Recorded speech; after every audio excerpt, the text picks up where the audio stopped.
We're going to start now. Thank you so much, distinguished ladies and gentlemen, the honorable and very distinguished speakers. I want to thank you for signing up with us to be part of this roundtable within short notice. And our roundtable is on the Nigerian crisis, and then it's a virtual roundtable. Just before we continue, I would like to inform all the guests who are currently in the room that we'll be recording this session. Just for your information, we'll be recording it. And then we'll post this on our website, the Institute of African Studies at Carleton University website afterwards. If you have any concerns, you can let me know.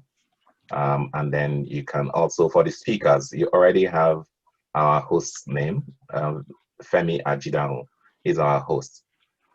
He is an administrative officer with the Institute of African Studies at Carleton University. So if you have any concerns, we can take it up afterwards. I want to welcome the speakers, and then also want to thank all of you who are in the room already and those who will be joining us. So I would now give a very brief intro to this panel, and then I will introduce the speakers, and then we'll roll from there. I'll also give you a sense of the structure for this afternoon, and then evening in Nigeria. So it's evening in Nigeria, and it's afternoon in North America. The past 2 weeks have been extraordinary in the life of Nigerians at home and in the diaspora. Youth in Africa's most populous country have taken to the streets in what has come to be known as the EndSARS uprising to protest oppressive policing and inept political leadership that have ravaged the country, Nigeria. What began as peaceful protests escalated in the context of a military intervention that included the fatal shooting of protesters by firing squads. Although this is still very much in contention, as some people have actually contested the veracity of this report, whereas there have been videos that are also circulating online to prove that indeed this happened. Opportunistic miscreants and suspected saboteurs have capitalized on the protest to loot and burn, further inflaming the agony of many Nigerians.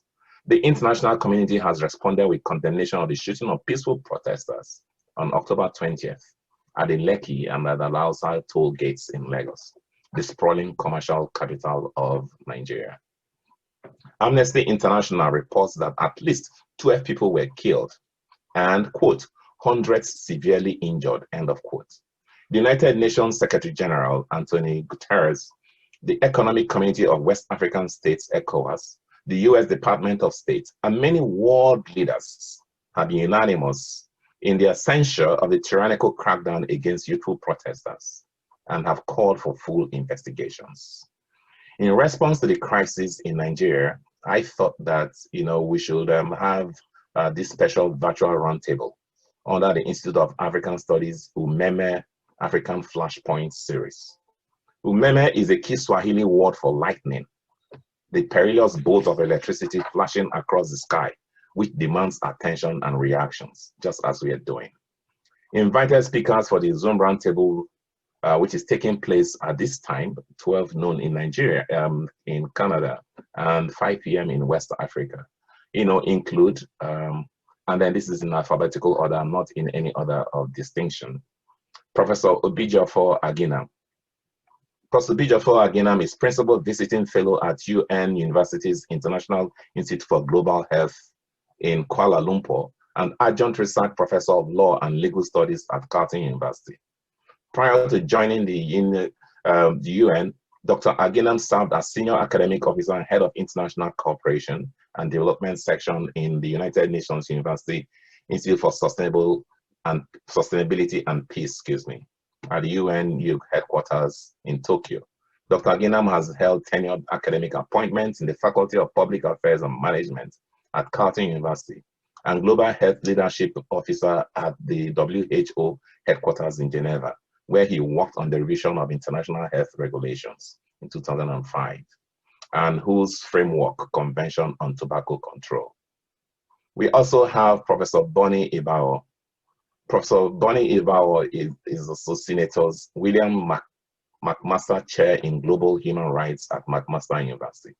Professor Bonnie Ibawo is the director of the Center for Human Rights and Restorative Justice at McMaster University.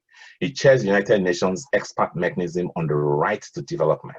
He has taught in universities in Africa, Europe, and North America. We also have Ms. Yeji Kilanko. She is a best-selling author of Daughters Who Walk This Path and therapist in children's mental health. She was born in Ibadan, Nigeria, and currently lives in Ontario, Canada, where she practices as a therapist in children's mental health. Kilanko's debut novel, Daughters Who Walk This Path, is a Canadian national bestseller and was longlisted for the 2016 Nigerian Prize for Literature. We have Comrade Abdul Mahmoud. Comrade Abdul Mahmoud is a human rights activist and president, Public Interest Lawyers League, PILL. P-I-L-L. Abdul is a Nigerian lawyer, social critic, a columnist, human rights advocate, knowledge worker, essayist, poet, former students' union leader, and activist. He is currently the president of PILL, as I said, a body of professional and independent group of lawyers committed to the promotion and enforcement of the rights of vulnerable and minority groups, deepening of democracy and governance, and the expansion of public interest law. He is a poet whose works appear under the pen name Obemeta. We also have Princess Herman Odell, who is an election and governance expert and a facilitator of the Initiative for Research Innovation area and democracy. I think I missed something there. The Electoral Hub, and formerly of the Center for Information Technology and Development, CITAD, at the University of Oxford. She is very much engaged in also public policy in Nigeria and is a public policy and election expert and governance. We have Honorable Abdul Oro, who is a principal counsel, Abdul Oro and Company Legal Practice. He's a member of the Governing Council of University of Calabar and has been Executive Director of Civil Liberties Organization of Nigeria, former member of the House of Representatives, and has also been a Commissioner for Information in Edo State. And then I have myself, Nduka Otiono, as a moderator. We have chosen this panel very carefully to represent different tendencies and different interests. We have people who have had, knowledge of the workings of government and has actually been at the legislative arm of government.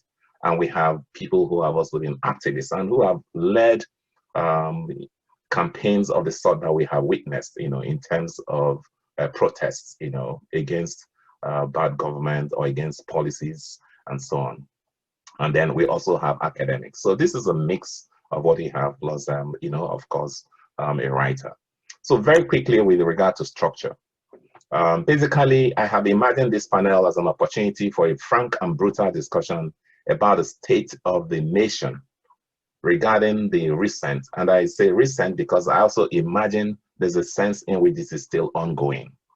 NSAS uprisings against oppressive policing and the decadent leadership that has left Nigerian youths almost hopeless in an otherwise immensely blessed nation. So in the first round of this roundtable, each speaker will take 5 minutes to express their views on the crisis. And then we're talking about the perspectives regarding the causes, the nature of the protests themselves and the costs, and then government's tragic response. And then, recommendations for the future will also be welcome. So that'll be taking us about, 5 minutes each, about 30 minutes. Then I will lead with questions to prompt each resource person to speak. Then we will have an open conversation segment immediately after on matters arising from this initial round of presentations. And this is going to take us about, each speaker will take 3 minutes. And then after that, I will give each speaker an opportunity for closing statements of 1 minute each, bringing about 60 minutes. So in all, we should take about 1 hour for this. And I am very determined to keep it within this time frame. Then we will have Q&A session for about 15 minutes. But at this point, I'd like to give heads up to our audience. Please try as much as possible. I would appreciate you asking short and concise questions.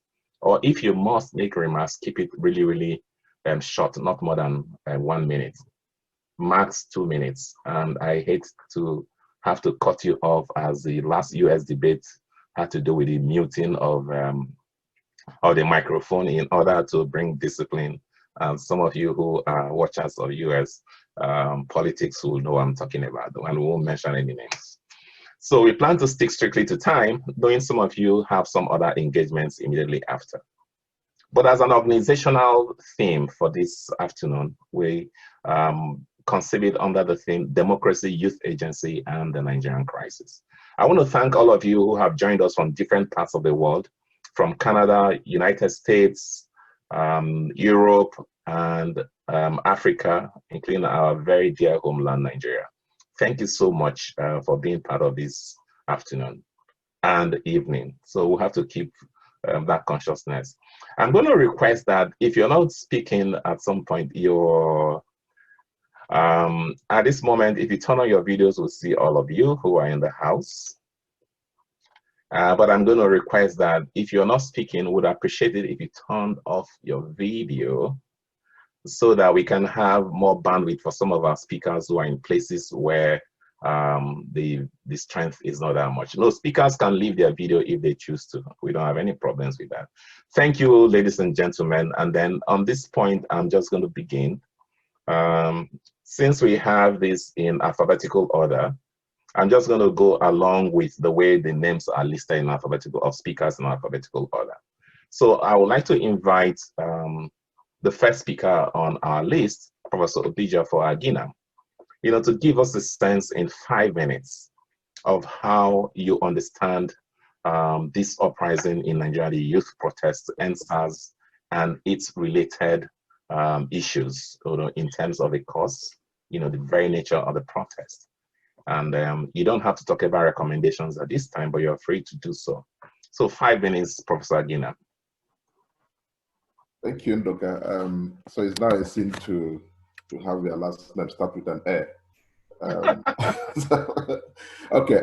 Since we don't have so much of time.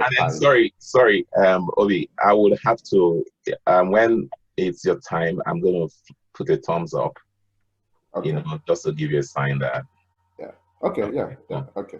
Yeah. So the events of the past couple of days in Nigeria has been very, I think to say depressing is a serious understatement.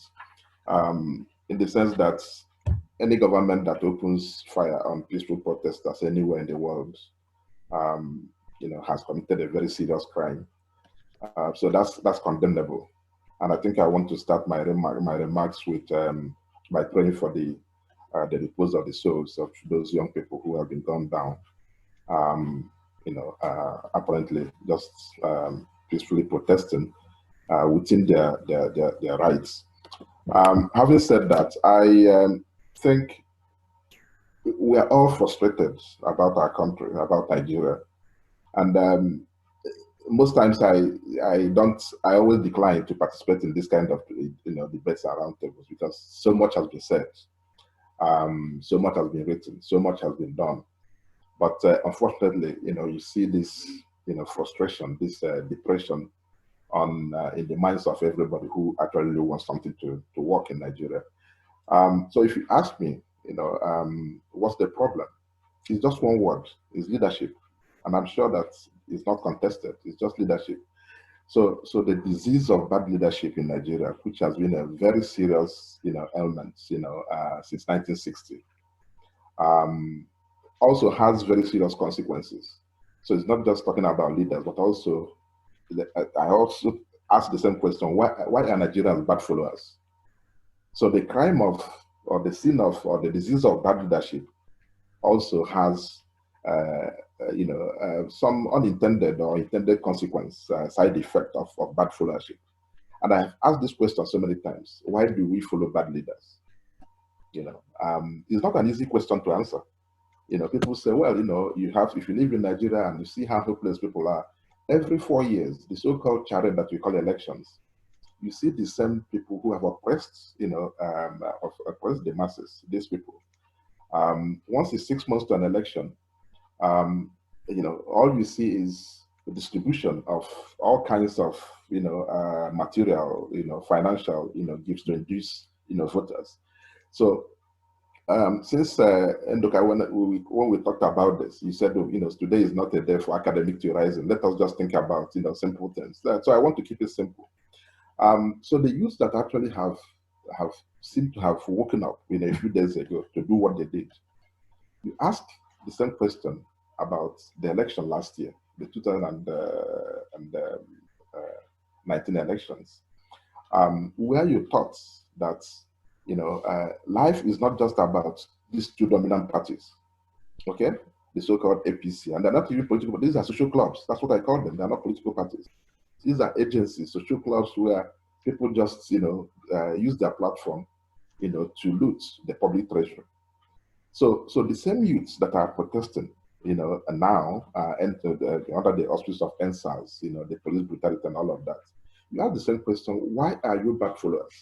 In the last election, at least, there were options. It's not about APC and PDP, okay? There are options. Showore was a presidential candidate, for instance. Kingsley Moghalu was a presidential candidate, for instance.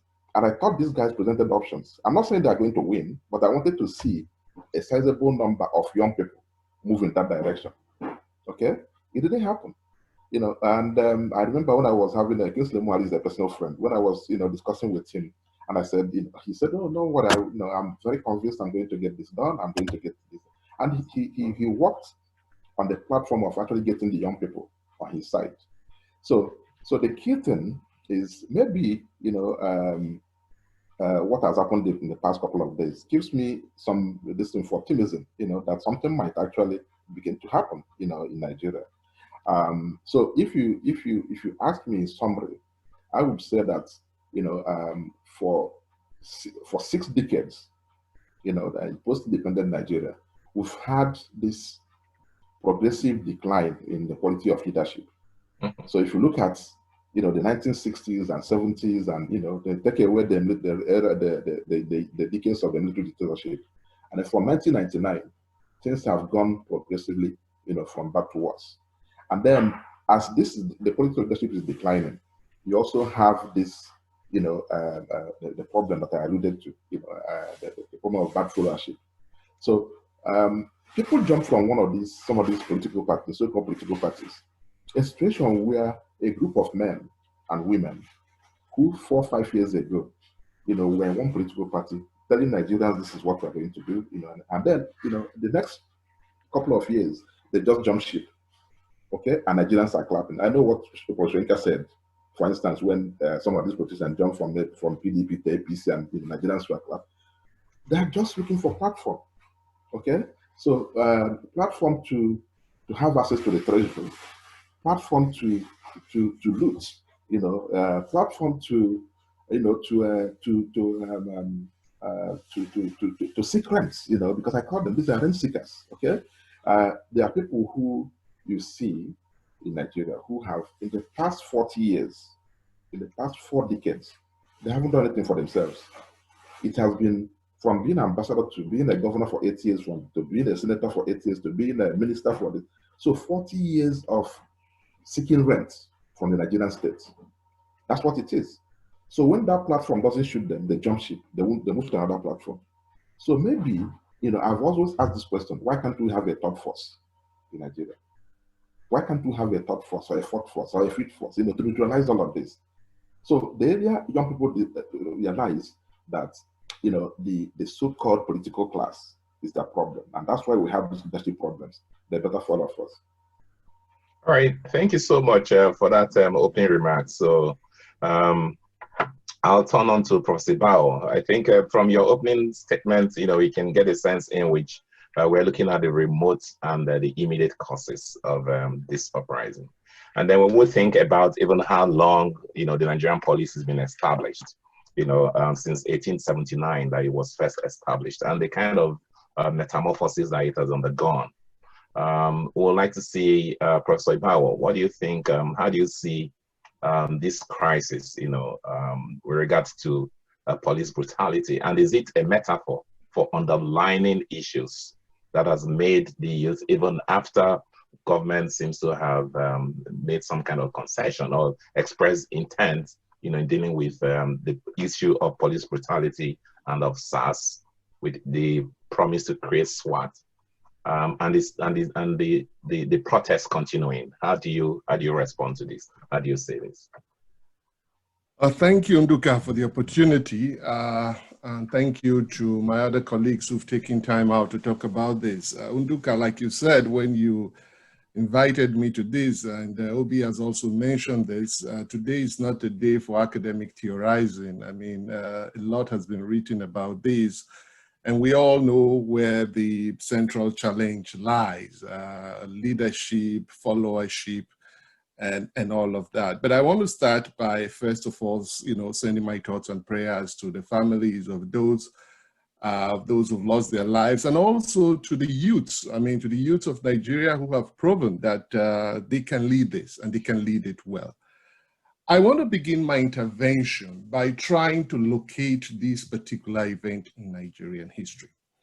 So if you think about it, every single generation since independence, every decade since independence has had its own youth upheaval, youth uprising, whether you're talking about the Alimon's Go crisis of 1978, when students across Nigeria protested a 50 kobo increase in food served in cafeteria, the killing of 8 students at the ABU that led to a nationwide crisis.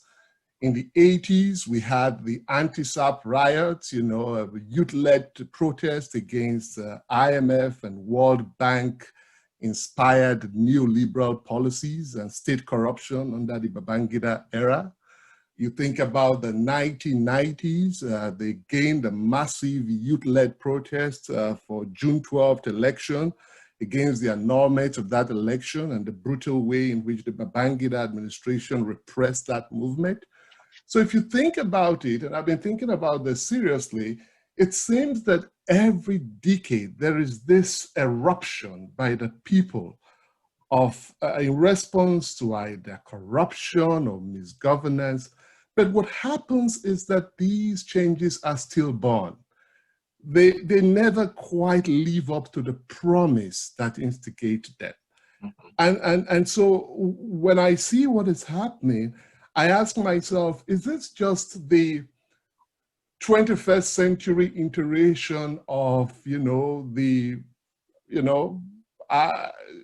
Nigerian youth upheavals? One happens every decade, and this just happens to be the one for this decade. But the more I think about it, the more I begin to think this might actually be different.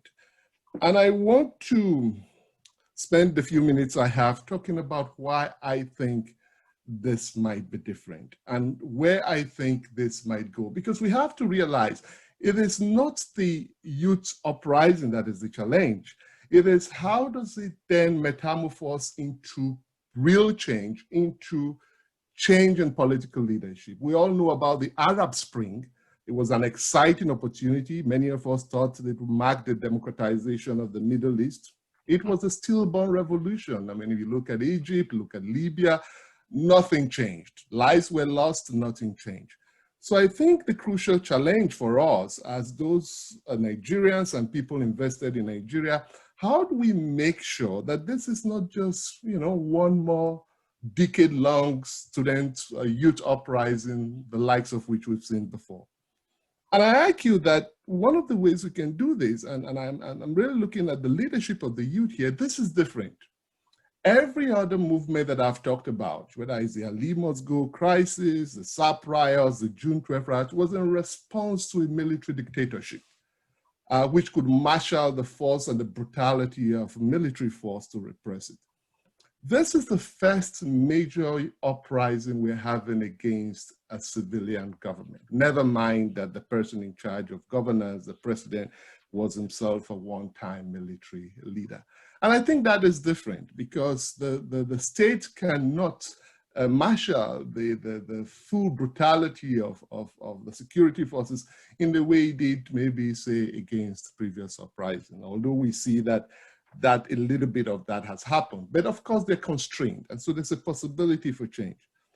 The other thing that I think marks this out, and which gives me hope that if it is well managed, we might be seeing the beginning of gradual change in Nigeria, is the leadership that the youths have taken in this. I mean, the power of social media. I mean, we all saw it evolve, how, you know, mobilizing social media, they took charge of the narrative, where the government and the state tried to shut down their fundraising. They found the innovative way to do that.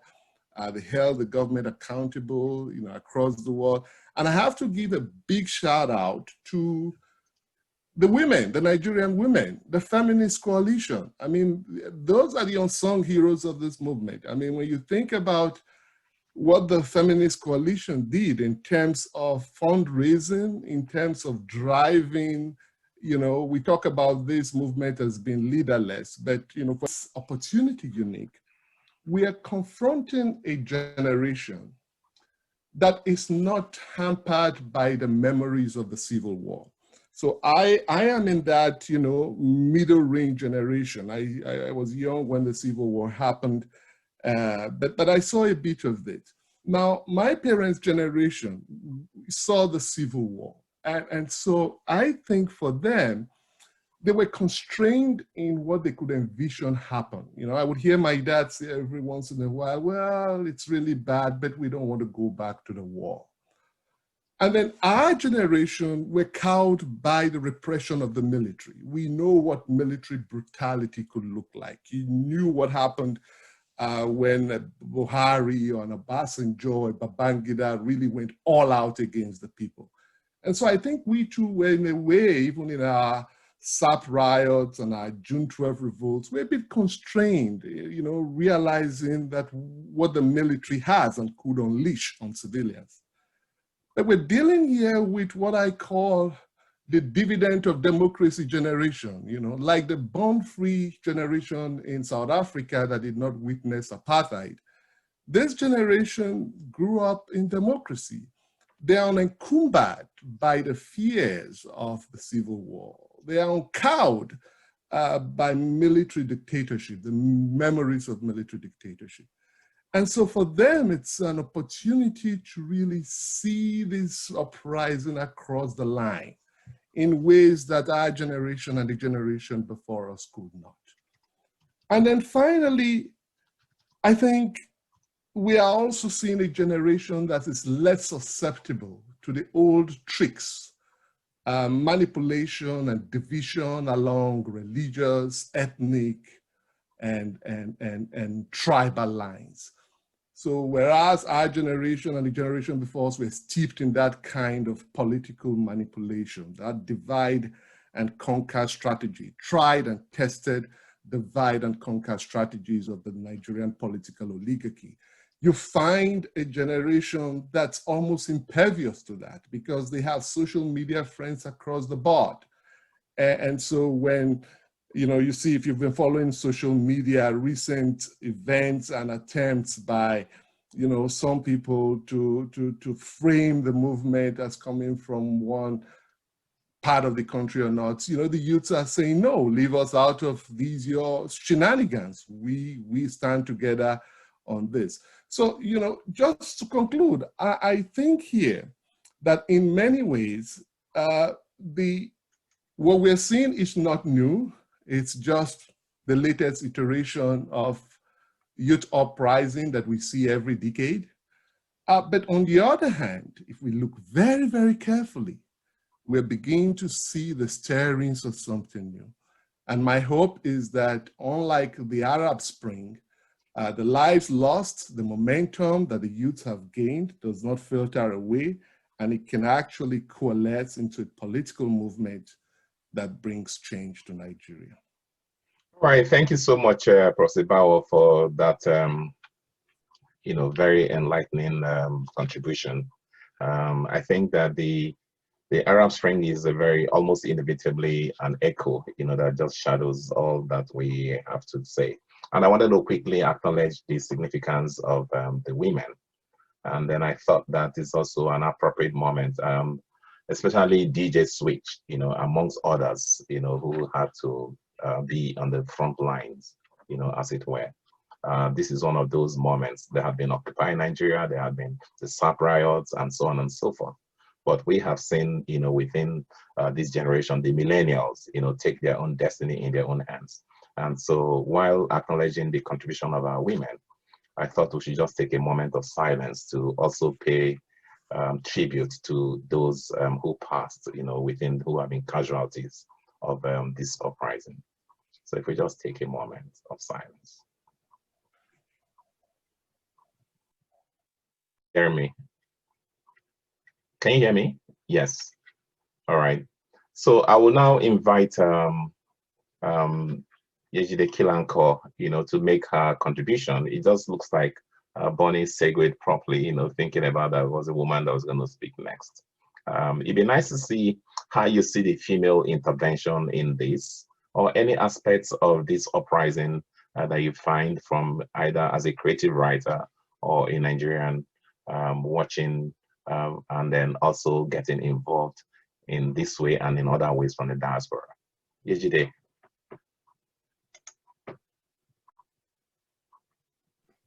Thank you so much. I was muted at first. Thank you. I must also acknowledge the Lekki Toll Gates shootings and all those who lost their lives and all those who were injured. I also remember their families and loved ones. I have been so impressed by what has been happening in Nigeria in terms of with the youth uprising, but also with the feminist coalition. They have done an amazing job in coordinating the protests and with, you know, accountability.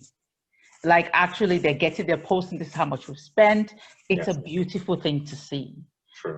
You know, that and all the other, there's so many other organizations that were involved as well. So I salute everyone, every person who took of their time, of their resources. I salute you, I thank you. When I was thinking about what to say, I'm a mental therapist as well. So that's my day job. So one of the things that we've also always prided ourselves in Nigeria is our resiliency. The fact that when anything happens, you know, we keep going.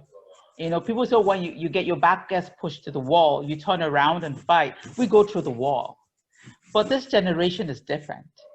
I think for them, they don't have the, you know how we have this romantic ideas of the good old days? There are no good old days for them. If you're looking at, so I looked at some stats from the United Nations Population Fund, and it says 64% of Nigerians are between the ages of 0 and 24.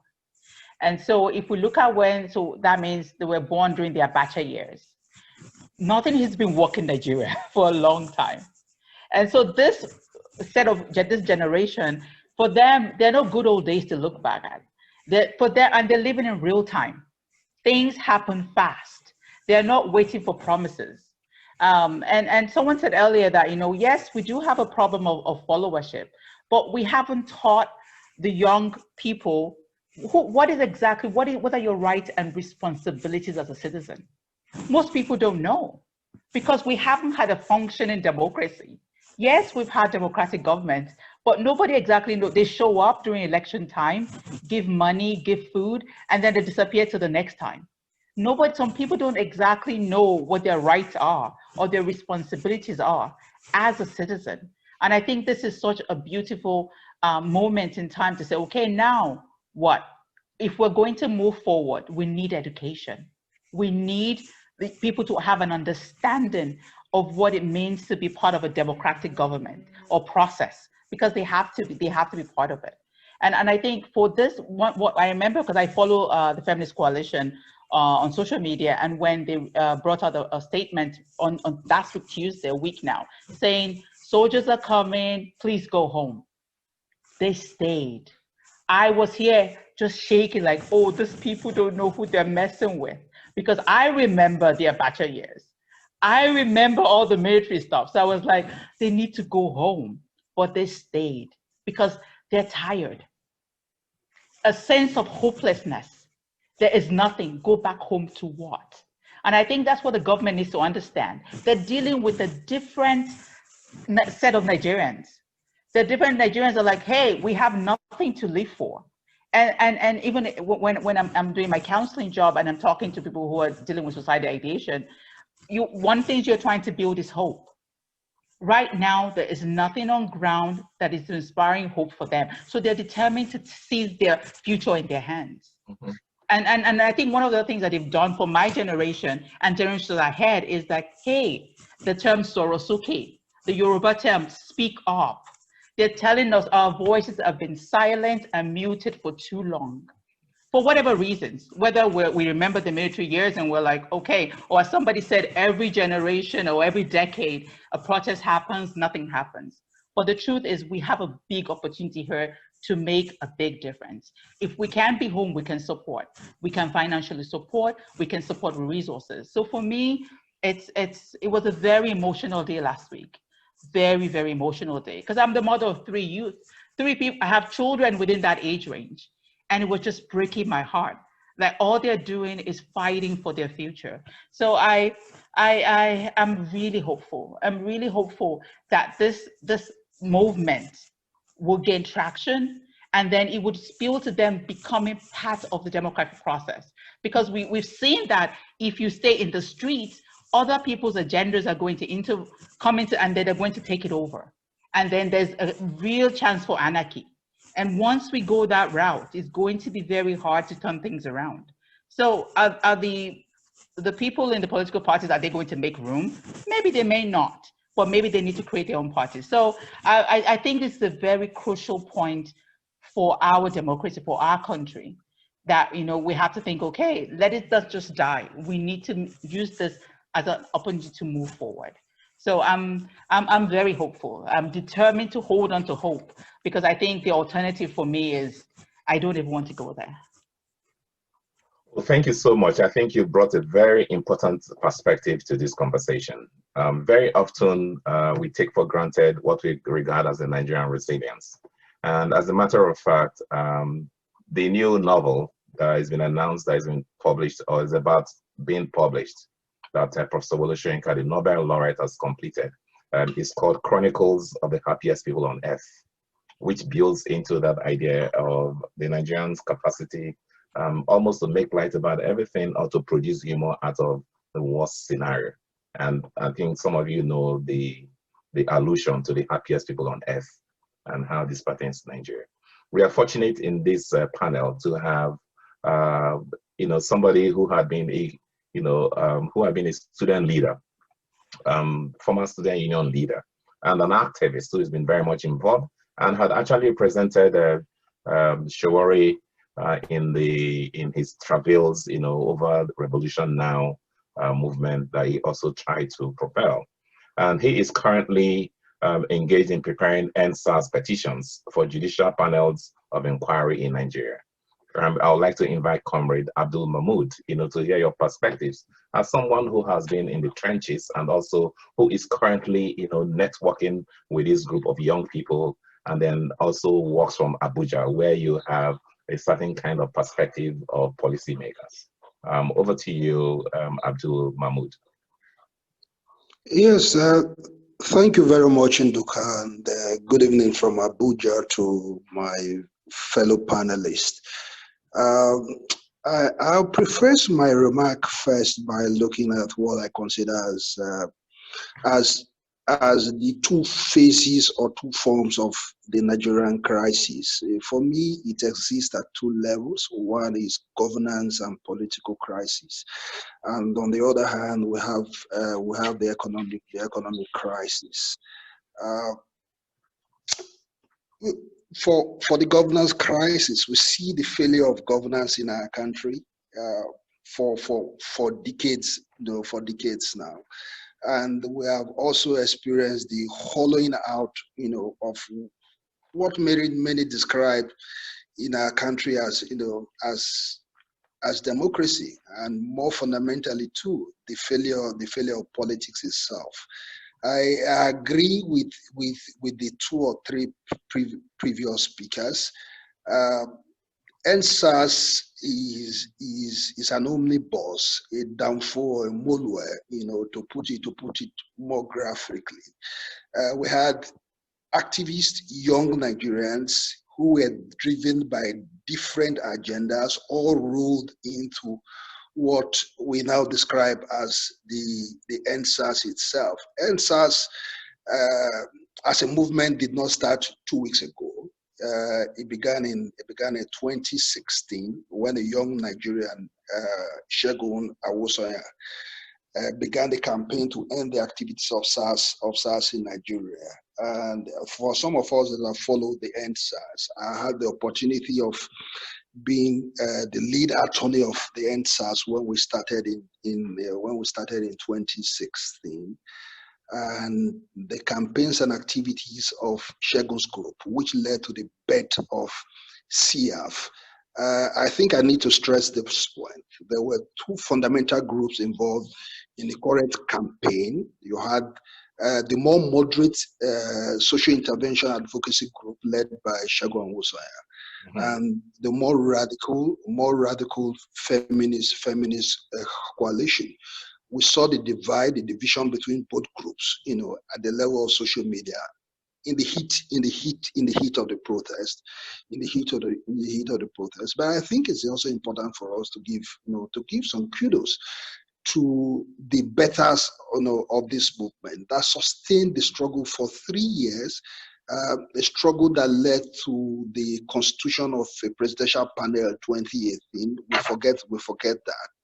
After the killing of Kolade Johnson, a young Nigerian boy, I think 22, 23, who was watching the English Premier League football in Lagos, and he was felled by a straight bullet. Nigerians rose up, and the acting president then, who is currently the vice president, set up the presidential panel.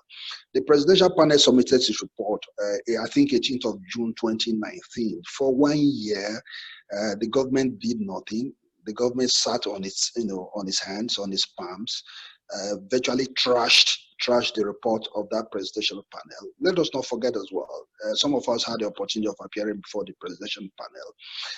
Presented testimonies of victims, of families who had suffered the most heinous brutality you can wish on anybody.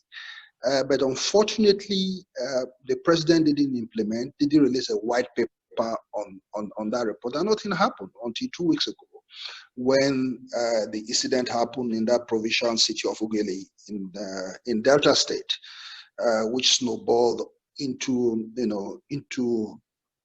what we now call the EndSARS protest in Nigeria. Like I said, he's a Molwe boss. It takes the aspiration, it takes the views, it takes the agendas of every Nigerian youth out there who have a problem with who are affected by the Nigerian political and economic crisis, and who feel that there's a failure of governance, in our country, failure of politics, and failure of democracy. But I think one point that we must highlight from this protest itself is the weakness of the protest. It's true, every generation discovers its mission, fulfill or betray it. As Fanon famously noted, this generation has identified its own mission. If it has fulfilled it or betrayed it is a question out there for us to provide answers to. I think what we have seen for some of us have been involved in national protests since 1988, while as a student at the University of Jos, we embarked on the now known oil subsidy protest of 1988, and subsequently 1989 protest that erupted from University of Benin and became a national protest. And I also led a national protest in 1991 as president of National Association of Nigerian Students, when we called for academic reform in our country. And we lost a lot of students that year. And also quite a greater number of my comrades also lost their career or their studentship. But one thing with hindsight as well, also drawing from experience, is this: when you don't pose political agenda, well, the only thing that you will win at the end of the day are cosmetic concessions. That was what Nigerian protesters won in 1947, 1948 with the cost of living allowances struggle. That was what Nigerian students won in 1962 when they fought against the Anglo-Nigerian Defense Pact. Also 1978 with the Ali Mongo protest. and the protests that followed during the years of the military, from 1983 to 1998. Under this current protest, political agenda has not been posed. No attempt has been made to question the fundamental basis of our political structure, how we need to reorder or reorganize governance in our country, how we need to humanize what I consider as our citizenship. I recognize that Nigerian youths are given their all, and essentially what they have done, like I keep saying, is that they have humanized citizenship in our country. They have posed that agenda that their lost citizenship can be recovered. The future, or their future that was stolen yesterday, can also be recovered.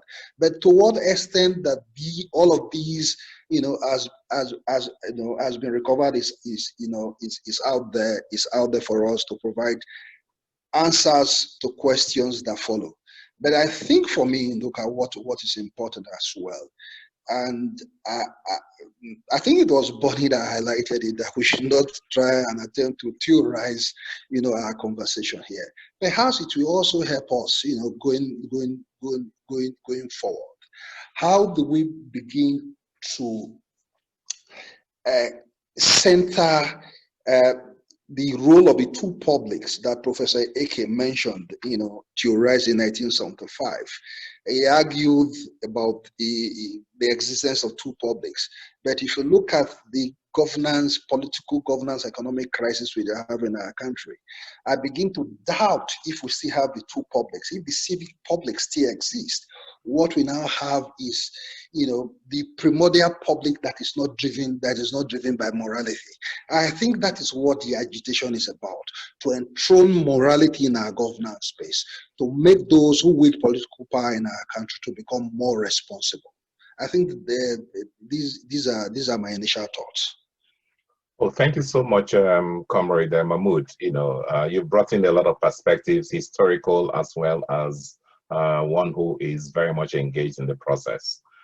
What some of the things that you mentioned, that the relationship between governance and the political crisis, and at the same time talking about the civic and the primordial publics. I think at this point, I would like to turn to Princess Herman Odell, particularly given her expertise in election and governance. I am particularly interested in this whole idea, to quote you, Mahmoud, the idea of cosmetic concessions. Because at this point in time, there seems to be a lull, or if you may, a pause in this uprising. And people have begun to, I've watched several panels involving some Nigerians highly placed in government, and also some of the activists and organizers speaking in terms of give government time to address the demands that have been put forward. So what is this about governance, the gap and the distrust between the people and the government? And especially these young people, many of whom, some of them have 3-4 degrees and have been 4, 5, 7 years after graduation and do not have any jobs. Is it all about, NSAS or police brutality? Or what are the underlying factors about this public government, let's say, government sphere and the public sphere or the civic sphere? What do you think about this process, Princess? Okay. Hello, can you hear me? Jenny from Abuja. Sorry, I got cut off part of it, internet issues. Okay. And so I didn't hear part of what you were saying, but I thought I wanted to focus my presentation really about lessons, because I realized that if 4 people are much about the protest, like you said about. So I wanted to look at the protest in terms of the positives, the strengths, and the opportunities from them. Okay. And the lessons we can learn from everything that happened. And I have like 6 themes to speak to. The first one is actually the issues of governance. So Abdul Mahmoud talked about negative of governance. No, I just said, remember you have 5 minutes. Just go ahead. Yeah, go worry. So I'll try to rush it. So yeah, governance, but looking at how did the young people handle the own governance structure? I mean, given what the young people could do in 2 weeks, I think the macro governance of Nigeria, or the government of Nigeria, has a lot to learn from that. From the mobilization, I mean, within a week, within 1 day, they had a website running. Within 2 days, they had raised up to 25 million naira.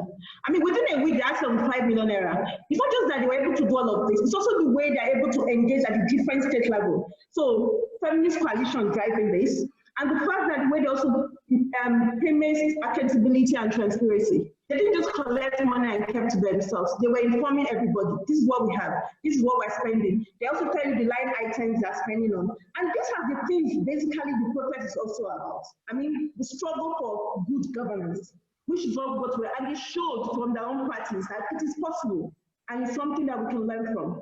The other issue has to do with leadership. It's been very interesting that every meeting you go to, they tell us, oh, they didn't have leaders. No, I disagree with that. I think there was leadership, but not in the traditional sense as we know, so the vertical leadership.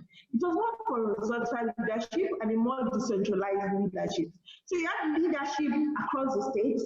I mean, the people, for example, that the coalition was giving funds to mobilize at the state level, to provide food, to provide medicals, to provide all the things you need to do.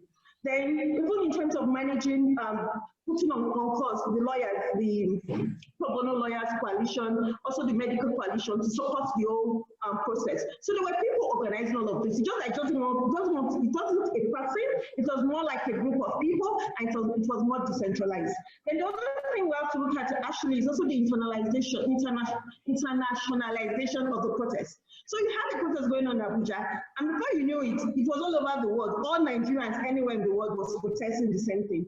So all over the world, it wasn't just the youth, you also had the older people join in to support the youth protest. I mean, we had videos from everywhere, all the engagement at government houses across the world. Then you also had, for me, that was important. Then you also had the issue of how the protest also evolved.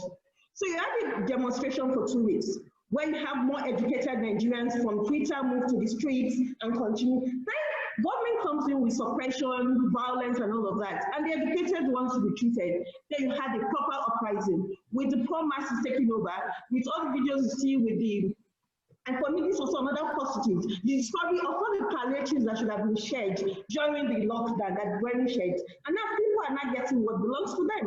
Of course, people give them different levels, but I refuse to believe they're not hoodlums, they're not criminals, they're just hungry Nigerians that are looking for food.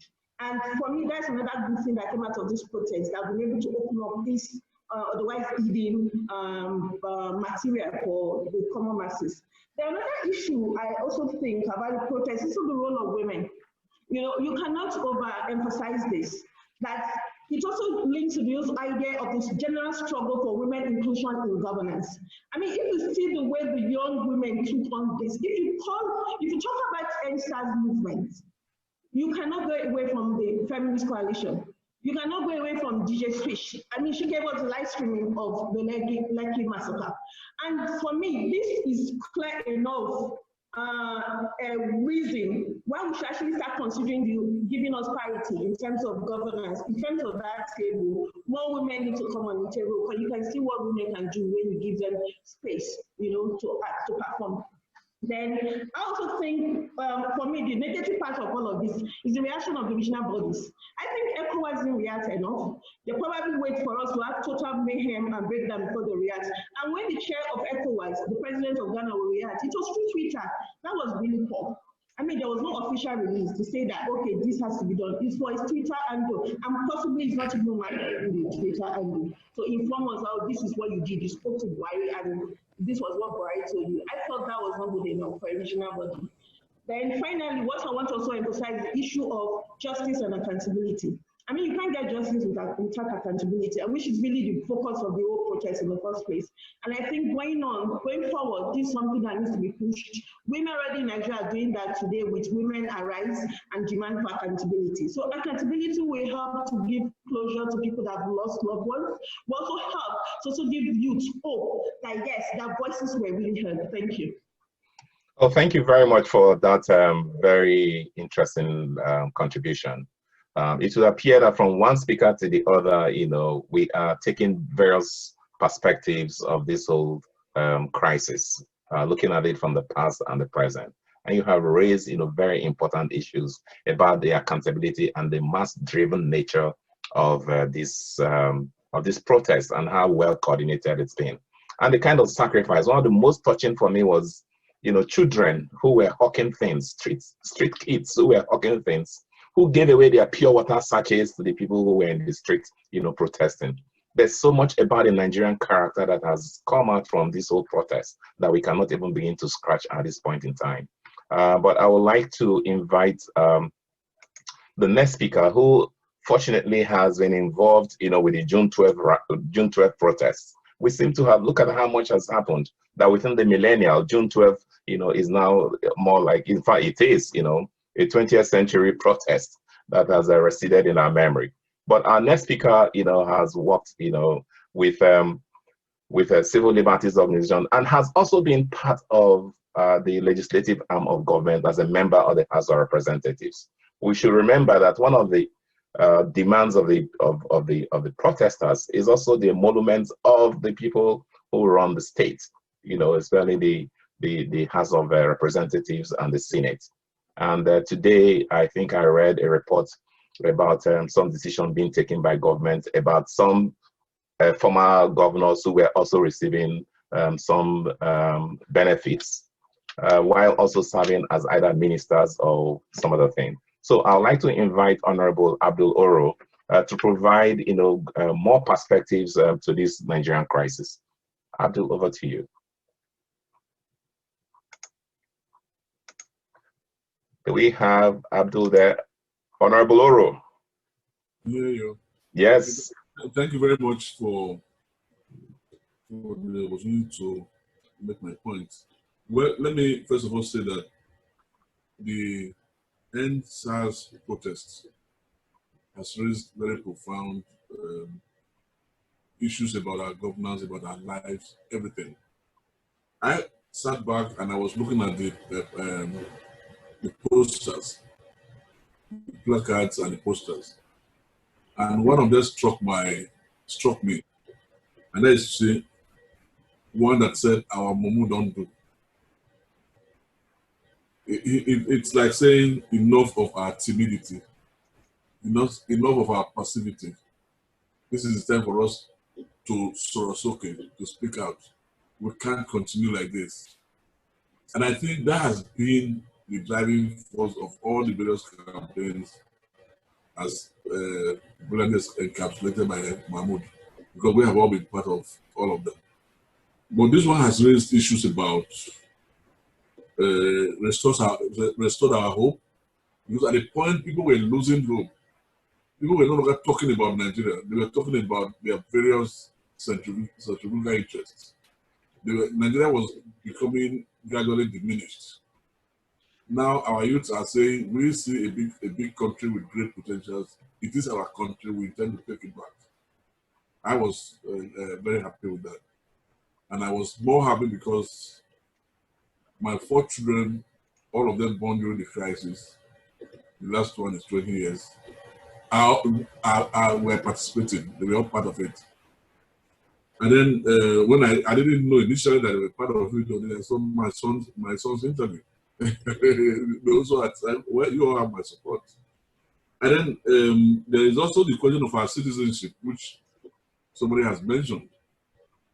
These questions have been raised, the national question, through violent, the Okaku question, and all that. The national question, they are raising them again. Not necessarily about governance, about, so I also saw placards talking about nepotism, about unequal citizenship. And there is very serious question about what is dragging us down. Some have raised socio-economic question about electricity, water, and all that. So this, for me, is more than just ending impunity, which SARS represents. But again, looking at Nigeria's evolving democracy, or pseudo-democracy, if you like, if you can deal with the question of restoring the rule of law, the law enforcement, you would have solved half of the problems. What were we fighting for? I have looked at all the CLO annual reports from 1987. They were all about violation of human rights. You know, the blood loss, that is the culture of impunity. It's the culture of killing, that Nigerian lives don't mean anything. So whether it's prison reform, the condition of prisons at the time, even with, I think they are worse now. And then all the way the police treats Nigerians, kill them in the street, the way they arrest people, and the fact that our judiciary has not been able to respond to that process of engendering human rights, I mean, dealing with questions of human rights and all that. And then the culture of militarism. It's easy to say we have democracy, but you know, right from 99, what we have had, you know, Obasanjo, the 8 years of Obasanjo's administration was like an army arrangement. You know, army arrangement as defined by Fela. The way they use the military to suppress civil dissent, the massacres in Odi, in Zakibiam. And I remember when we came in 2003, the first motion we took on the floor of the House was the crisis in Plateau State. The killings, the ethnic, so-called intra-ethnic killings, but we know there were some informal state participation in those killings, encouraging one group against the other. All these are still happening. They are still happening. So at the point you can't even, you sit down in Abuja or in Lagos, you can't travel to your village because you could be kidnapped in your village. Because you could sleep in your big mansion in your village, your country home, and then one of your ears is open. You are not in Lagos, where, I mean, you could hear shooting from a distance. So there is a generous level of hopelessness.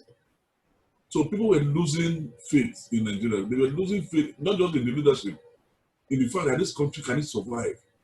The issue of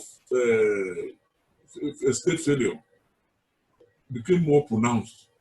But now our youth just came up, I wouldn't say from nowhere, I mean, I know they have been there, to raise questions, to say, no, this is not the way we want our country to go, to move forward. We have to deal with it.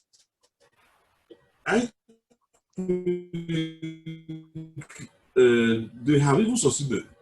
They have succeeded on June 12th, like rightly said. Some said it was a Yoruba affair. That it did not represent the aspirations of the whole country. That even June 12th itself had its own challenges, its own problems, its own credibility, you know, or legitimacy. But then, nobody is saying that about this youth. Even the regime, the government is trying to embrace it.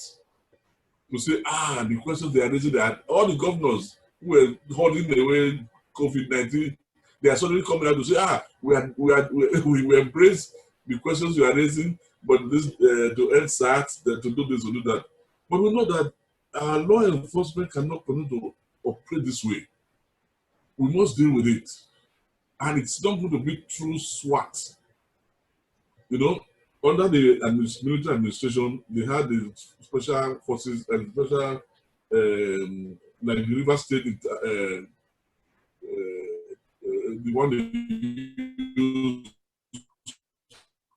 to pacify the Ogoni people, and all the various tribes that there was never a time we had a Nigerian police force that was structured in such a way that it could enforce law and order based on the Constitution, the Police Act, and I mean, based on the rule of law. It has always been arbitrary, violent, you know, without respect for the people. The police never wanted to respect anybody. They believe they were the masters of everybody. If you drive from Abuja through Lokoja to Auchi to Benin, in every kilometer, from one bus stop, from one checking point, you could see another one ahead of you. You don't know which one was put up there by kidnappers or by genuine police officers. and then most of them were SARS. And the storyline of these youths, most of them have encountered SARS, either in their places of business, or just by simply walking the street, or in the taxi, or wherever. So, and I say, we cannot put up with this. We want an end to this. So I think we can no longer move forward without addressing some of these issues these issues are raising. In fact, even the question of hoodlums. Look, I used one word, opportunistic stuff, or whatever that they call them. But I think the hoodlums, are they not Nigerians? Were they imported from Benin or Togo or Niger? They are Nigerians. They are homegrown. They are like seeds. You were planting some seeds with watering them and putting fertilizer, but some other seeds were falling aside. Even if there is bushfire, you still see these seeds growing. They are part of that residence that you are talking about. Some of them sleep under the bridges. They have no homes. They sell pure water. So one of the guys who was arrested in Lagos, they interviewed him. They said, "What is your job?" He said, "I'm a thief." Yeah, it's trending. They said, "What is your profession?" He said, "I'm a thief." "Where do you live?" "I don't live. I live somewhere near the bridge." That's what he said. And then suddenly somebody like that is able to walk into ShopRite. He will carry a television set even though he doesn't have a home. So these are some of the things that were happening. But what the fact that they were, there were some political forces directing them. Because I have experienced it. In 1993, 1994, I think July 5th, after the July 5th massacre, Mahmoud knows about it. Some people came to us with a list of pro-Abacha politicians who must be dealt with. Sarumi, Jack Conde, the Hebrews, and all of them. And they gave us addresses of their properties in Lagos. What were they asking us to do? So I simply told them, we are a non-violent movement. It's not our duty to deal with these people. We are not interested in people's property. And we're talking about the way forward. I think we'll get to that in a moment. Okay.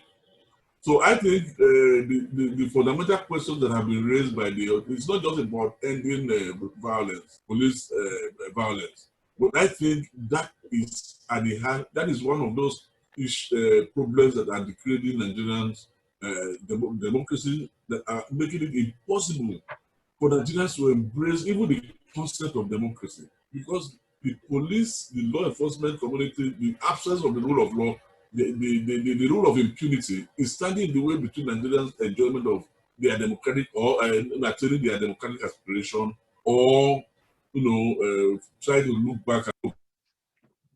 Okay, thank you so much, Abdul. Thank you. You brought in perspective from your experience, and then I'm happy that you referenced June 12th, because there has been, and then also as Abdul and Bonnie and the other speakers have pointed out, it looks like the issues at stake is beyond talk.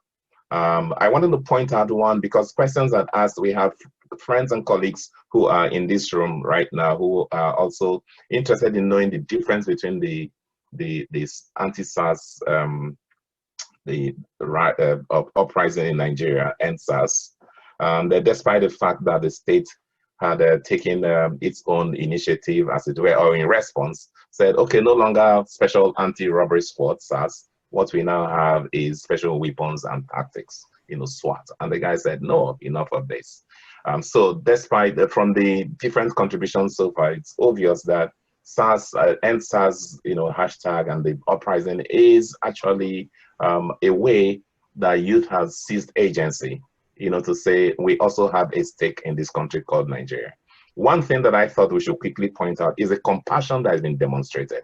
Unlike the post-Floyd demonstrations and protests in the United States, the anti-Black police brutality protests, there's a lot of compassion in this, in the sense too, that the same people who were calling for end SARS, we're also talking about funding the police. This component seems to have been lost. And so once the state intervened, and this is the angle that I think we should be wrapping up, In what ways did the state intervention, actually create or turn these peaceful protests into a riot? Definitely, these are not conversations we can have in one afternoon, but I think it's something that we should continue to ponder. What happened? Where was that disconnect between these well-coordinated, well-organized protests, where you had people volunteering food, volunteering pro bono services as lawyers? You have medical doctors and clinics volunteering their services to treat people who were wounded. How did this disrupt? What was it that the state as an agent, as an actor, disrupted an otherwise peaceful protest? And what are the consequences down the line for interrupting this movement? Is it likely to come back? So seeing that we have already used up a lot of our time, rather than going into closing statement, I'm going to open this up, and we already have a slew of questions on the chat that I don't even know. It looks like we can't take all of it. So at this point, I'm going to ask the presenters if you could skim through the questions. There are lots of them, that has been posed out there, rather than just saying, okay, people can speak. Let me make it easier. So if you can raise your hand, either using the reactions to give us a sense with a thumb, so that the host, can authorize you to speak, so that we can just have an orderly way to it. But I'd like to apologize. We have so many questions and the keen interest that we can't even attempt to answer all of them. So I'm going to take a few of them while I invite you to, I actually had to scroll all the way we have so many that has popped up. So let me quickly see which of them. So somebody has said Professor Bauer has a good point and his historical analysis is spot on. But the Arab Spring did lead to significant change in some places. Two come to mind, Tunisia and Morocco. In what ways, knowing that these NSAS protests, have drawn inspiration both from the protests in other places, the Arab Spring before then, and then more recently, the anti-Black police brutality in the United States. Professor Ibawa, how do you respond to that? Yeah, thank you. I'll just respond very briefly. But first, I want to prefix it with just a quick comment. I've heard it said that in the Lekki shooting, the government miscalculated. For some reason, the government underrated the mobilizing power of the youth. I beg to disagree. I mean, think about it from the position of the government. You had for at least 2 weeks a very powerful force occupying a central artery in the commercial city of Lagos. It was spreading around the world. It was spreading around the country. What I think has happened is the government has allowed a micro explosion to prevent a macro explosion that they knew was coming. So if you think about it from the self-interested perspective of our political leaders, this is close to the best case scenario they could have had. Because now you have people saying, well, we have chaos, we have prisons, prisoners being released, maybe we should go back to where things are and let the government continue. This is a tried and true strategy of political oppressors everywhere. And so I want to back away from that notion that, the way the government handled it was a miscalculation on their part. No, precisely. I mean, I think if I were happy, this is perhaps the best case scenario. So we'll just leave it at that. Coming back to the question about the Arab Spring, and I agree with the person who's asked that question. But I think what we should think about as Nigerians is, why did it work well in some countries? And you're right, Tunisia readily comes to mind. And that was the birthplace of the Arab Spring. That's a country that seems to have actually transformed as a result of the Arab Spring, while other countries kind of just became even worse. I would say Egypt has become even more authoritarian than it was before the Arab Spring. And I think if we use that analogy to Nigeria, we should ask ourselves, how do we mobilize what is new? And I've outlined some of these about this particular moment in a way that it makes change. It doesn't just become one of these, decade uprising we see every decade. It can actually be mobilized into political power. And the reason, the point I will make and what the suggestion I'll make goes along the lines of what our comrade has said here. The movement was useful in its leaderlessness, you know, why the movement was going on and evolving and the protests were going on. I think it was a strategic advantage not to have a leader because, you know, the government didn't know who to arrest and throw in prison or detain or kidnap. But now I think it is imperative to channel that mobilizing power into organized political leadership. And this is where I think the opportunity should really be harnessed so that we don't lose this momentum as we have seen the momentum lost in several other struggles over the decades. Thank you very much. I'm just going to follow up quickly with that, and this is open to the speakers. And this is a question from Professor Moses Galadima. What paradigm shift is discernible from the NSAS protest and its impact on the future of Nigerian politics? And I'll say Nigerian nation. I think this is a very central question that a lot of people are concerned with. You know, has the movement been squashed? Has this military intervention and the pause, as I like to say it, because I just imagine that the issues are still very much, you know, boiling. And so many watchers of the Nigerian political space knew that it was only a matter of time when something triggered the kind of reactions that we just had. It's like a boil, sorry for a very nasty image, but it's like a boil that had become so ripe, and if you just touch it anywhere, it was going to burst. So this is a question for all the speakers. If you can just take 1 minute, we can take two perspectives. Actually, two speakers can respond to that.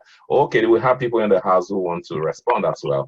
So I will give Abdul Oro opportunity to respond. Abdul, please keep it to 1 minute, and then we'll have a guest in the house, Okay Onyegula, who is better known as Okay Bakassi, who is one of Nigeria's leading stand-up comedians, you know, artists in the house. So Abdul, over to you. 1 minute, please. To say that we are still in the early days of this protest. Okay. If anybody thinks it has been squashed or it's been crushed, it's a mistake. I agree with you. Yeah, because I think what we see now is more like a tactical retreat. To allow, because of the intervention of the hoodlums. I use the word intervention, I mean, like. And also, there is an online process now to nominate representatives of these leaders, asking people, some are even asking people to vote for them. I have voted for somebody. There is an online process of a leadership evolving, right, that is going on right now. Those who are going to negotiate at state levels, they are being elected. Those that will negotiate at the national level, they are being elected through an online process. It's going on. And then I want to completely embrace what Bonnie said about the need to properly guide this process. Because we have seen what happened in Yemen. We have seen Syria. Then in Iraq, where Iraq started before the spring, and then Egypt. I believe we have, you know, many people don't, those of us who were born in the 60s, we have never really known peace in our lives. We were born a few days after we were born, the Civil War started, or a few years. Then from the Civil War to military rule, then we started running, we are like buffalo soldiers. We arrived and we are running and fighting. You know, you knew what we went through. You know, yeah. I spent 1 year in prison. I almost lost my mind. You know, my son, my daughter, my first daughter was born when I was in prison. Now she's one of those protesting.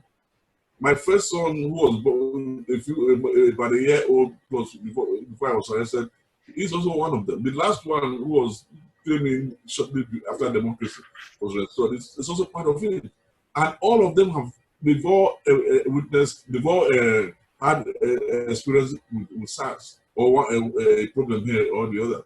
So we are seeing the early days. This thing is going to lead to a major, I think it's a threshold moment for Nigeria. It's a kind of watershed. All right, thank you so much. It cannot be quashed. It happened in our time. Yeah. When Abacha came in, some of our people started negotiating with Abacha, you know, and everybody thought we were there. When that process failed, we came together again, and we're able to organize again to continue the process. All right. Struggle. Okay, thank you so much. Yeah, thank you. Yeah. Yeah, So thank you, Honorable Oro. Thank you. And then, okay, Bakassi will take you very quickly. All right. Thank you so very much. Greetings to everyone. I joined late and probably leave earlier because I have a radio show that goes up, takes off at 6 o'clock. My radio show is already on. So once I finish my contribution, I'll go back on radio. Let me quickly do just a brief analysis. I was at the protest, by the way, and I addressed the protest. That was a few days before the shooting.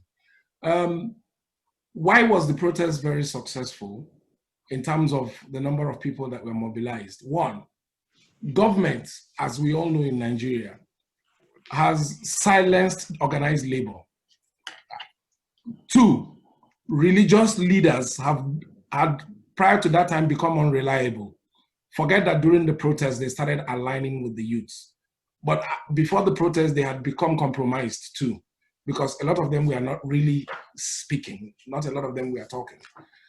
Now, the student union had gone partisan. NANS in 2016 endorsed candidates, which wasn't how NANS was set up in the past. Okay? So all the other, then the media stations were being strangulated by all manner of laws. Okay, you can see that even after the protest, NBC is slamming some media outfits that covered the protest. They fined them. And that one probably will lead to another protest. So you find that systematically, the so-called democratic government in Nigeria has been trying their best to make sure that the masses had no way of venting.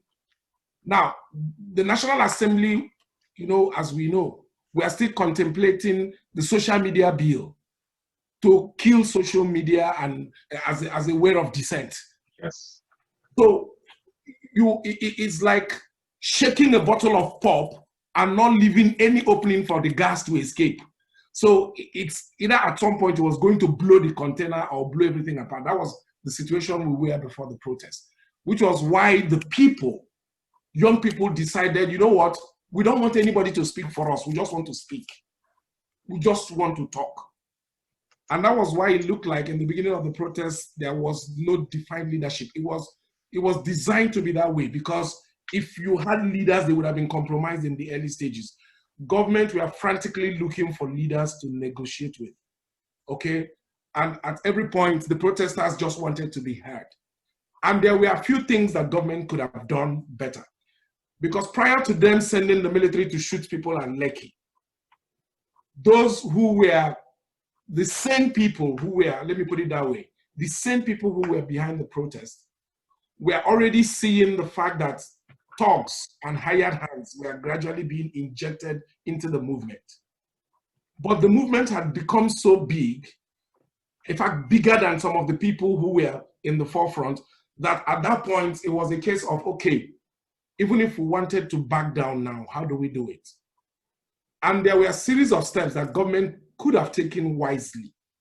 One, to my mind, is opening dialogue openly. Select a team of negotiators from the side of government, make their names available and ask the youth if they would like to negotiate with these people. You understand? If they say yes, okay, this person can talk to us, this person can talk to us, take them to an Eco Hotel conference center that has space. Put national media, cover it live.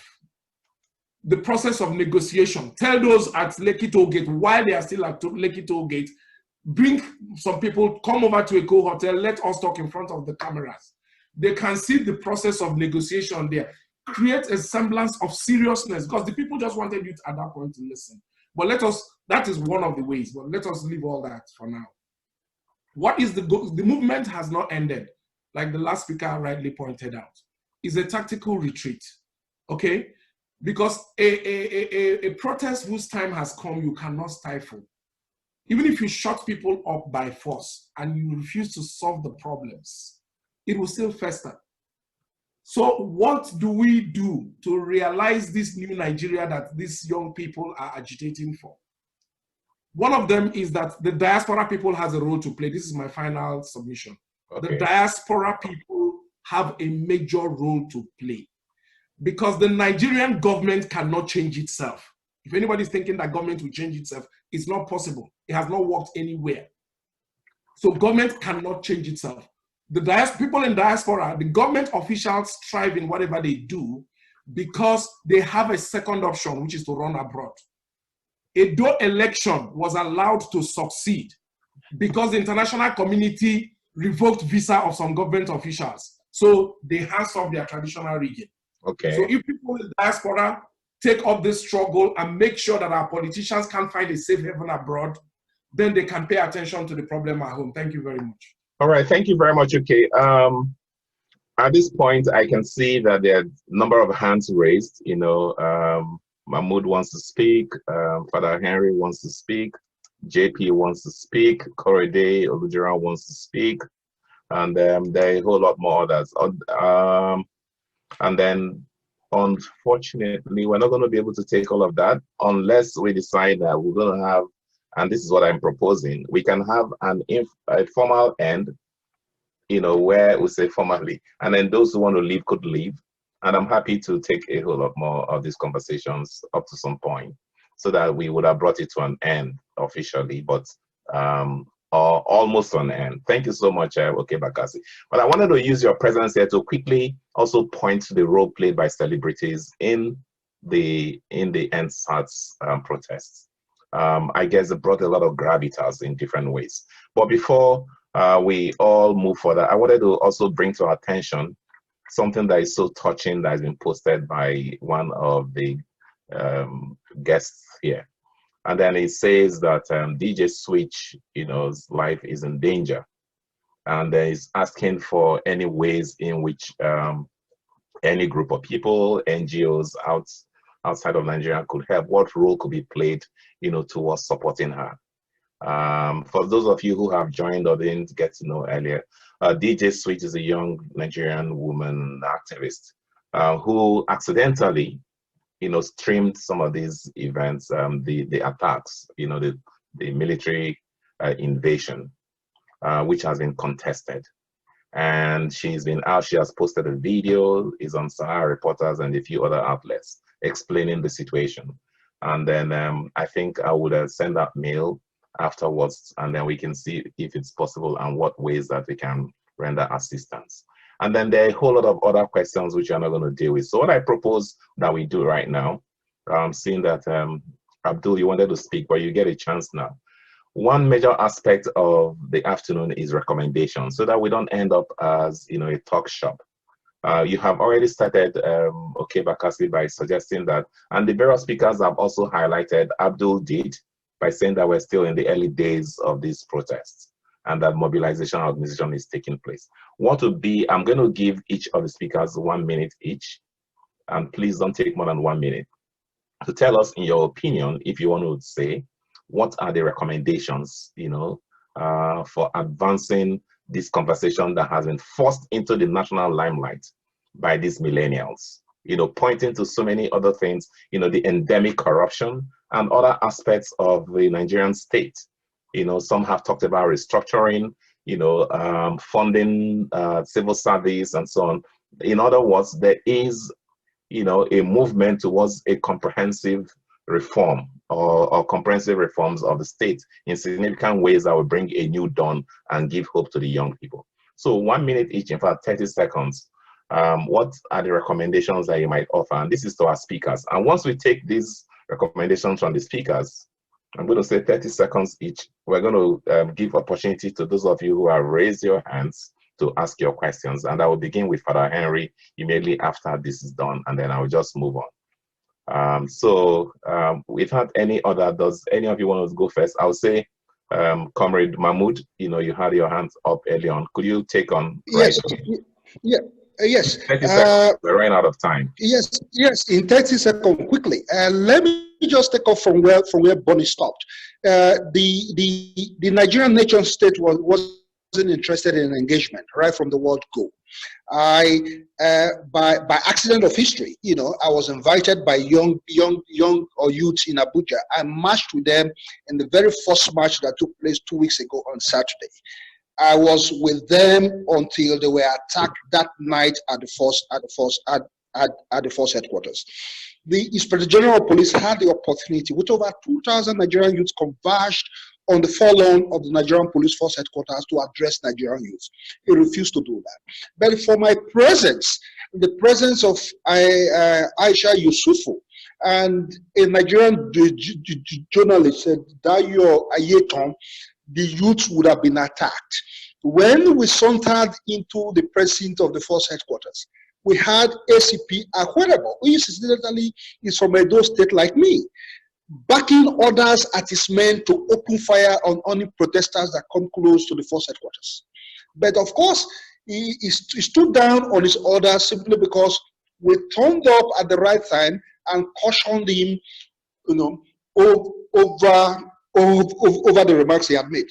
Look, going forward, the government has to show honesty, has to show intent. There is a presidential panel report, almost a year and 5 months old, lying on the shelf of Nigerian National Human Rights, possibly issue a white paper on that report. They should show honesty by ensuring that those police officers who were indicted by the presidential panel are brought to trial. See, for the past 2 weeks, I've been working on petitions. If you are not as strong as me, you'll be traumatized by what Nigerians have gone through. For some of us who are Igbos, and I keep saying this because I've been involved in EndSARS work for the past 4 years, we have more numbers of young men from Southeast Nigeria killed by EndSARS.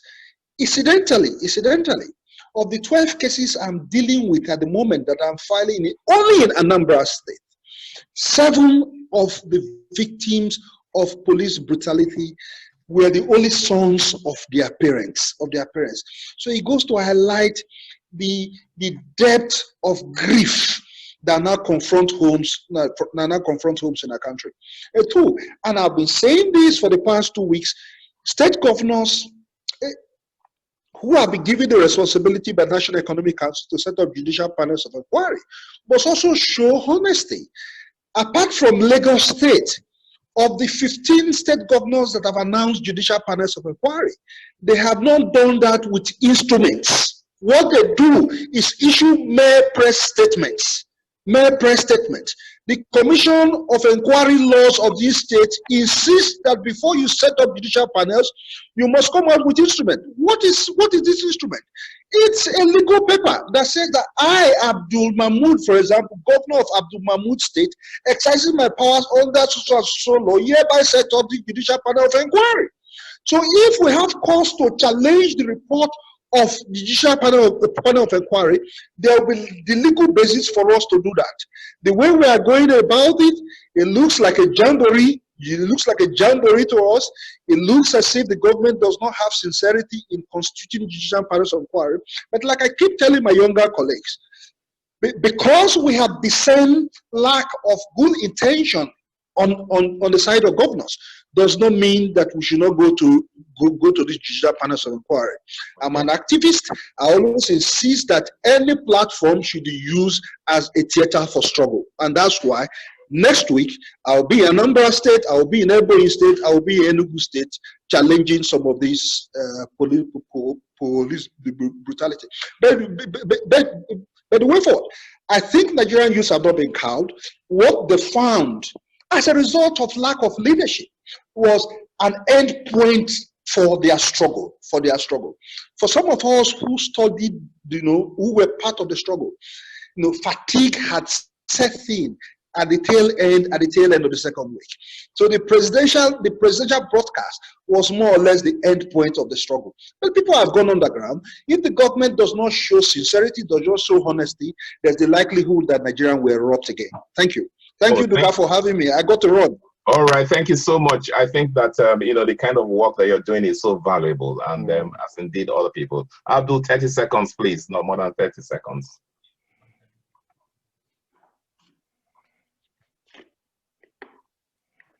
Unmute Abdul. Femi, unmute Abdul. Abdul. Unmute Abdul. Hello, Abdul, unmute yourself. We can't hear you, Abdul. You have to unmute yourself.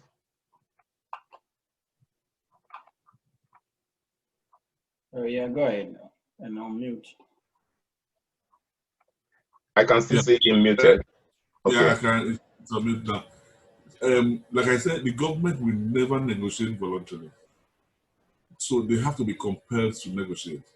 And it is one thing to negotiate, it's another thing to respect or to enforce the outcome of that negotiation. Right now, ASU is on strike because government has refused to respect agreement reached in the past. So that has been the problem.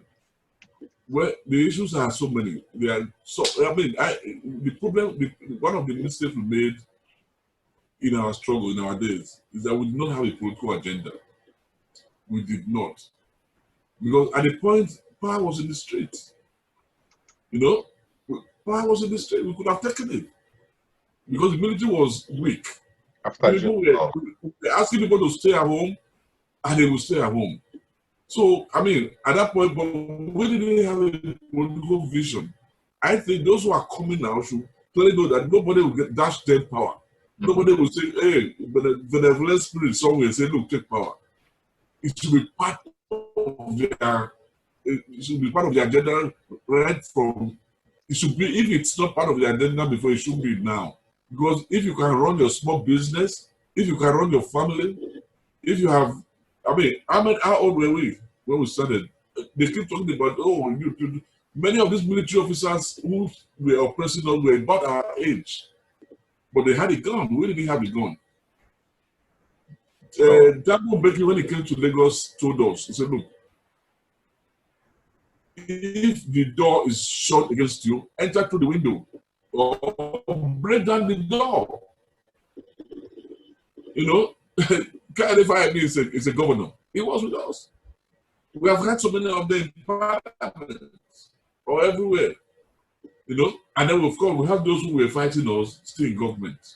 So nobody will respect any of these things, whether it's police reform or whatever. Because even the SWAT thing, it's meant to, you know, to prevent further questions being asked. You know that SWAT is not the, people are talking about community policing.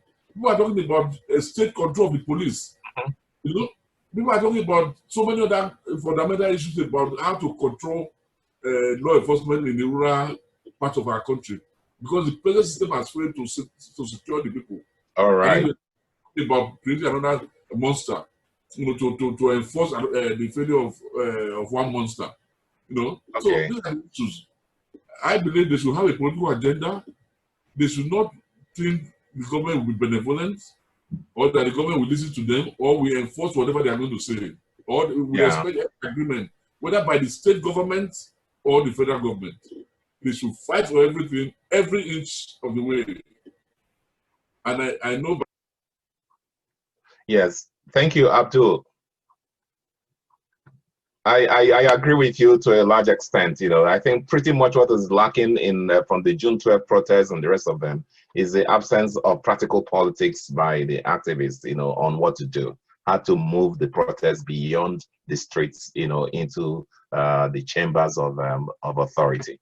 On that note, I'd like to invite Yeji Kilanko, 30 seconds, you know, to think about what the recommendations would be in the light of the analysis and the light of the total, you know, critique of the system and that we have done, on unpacking of the system that we have done so far.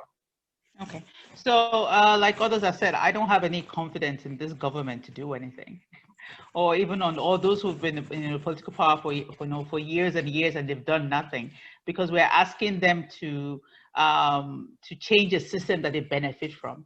So when I am looking at the way forward, I'm looking at the way we had the NSAS response. They had it was a multi-pronged approach. They were given food, they were given medical care, they were given legal support. So I think ongoing, we have to, when we talk about Maslow's hierarchy of need, if people are hungry, if there's no sense of safety, they cannot begin to have intellectual conversations about how we're going to move a country forward. So if we're going to make change, we have to think of, okay, so we're going to have to provide food, we're going to provide medical care, we're going to provide mental health care. So if it is going to be a marathon, it's not going to be a sprint. So we need to buckle down.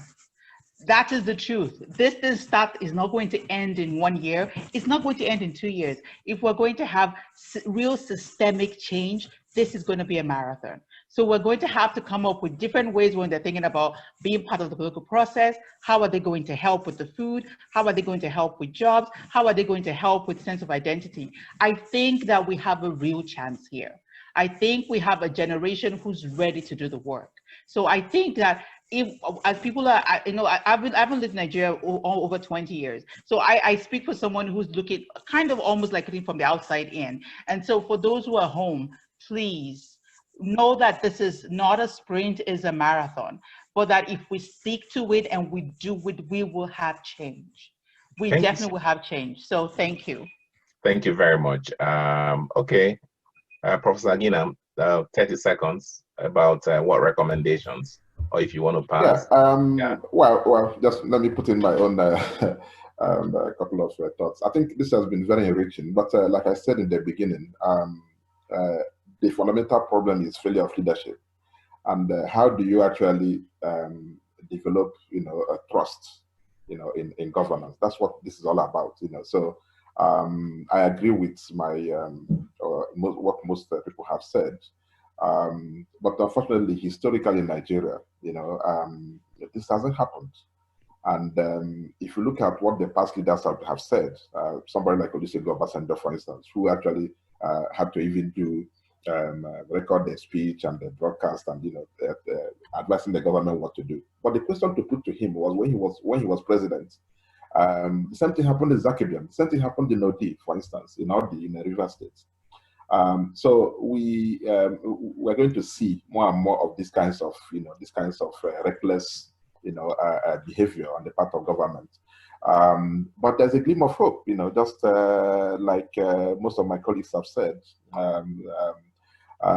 I just hope that somehow the resilience that we've all talked about, you know, these young people actually develop this, you know, in order to find effective ways to demand, you know, accountability from government. And all of this, people have talked about gender in governance and police brutality and corruption. It boils down to one word. If you have good leadership, all of these things are addressed. You know, good leadership addresses corruption. Good leadership addresses police brutality. Good leadership addresses human rights violations. That's what it's all about, you know. So I think we have to think about, you know, the as an entry point. You know, the NSAS protest has provided an entry point, but we have to look at the big picture. It's just you know, is a scratch. Is a scratch on the surface. So this whole question about structuring the policy, centralized policing, and all of these questions, they all come within the, you know, within the concept of leadership. All right, thank you so much. Princess, do you want to add 30 seconds, and then we'll take questions from the audience. Princess, are you still with us? Yeah. Yeah, no. So, okay. Yeah. So just to add to what we've been discussing, the only point I want to make is to emphasize the electoral angle. So the youth already started that. I mean, they've had some forms going around asking people to collect their PVC, asking people to go register.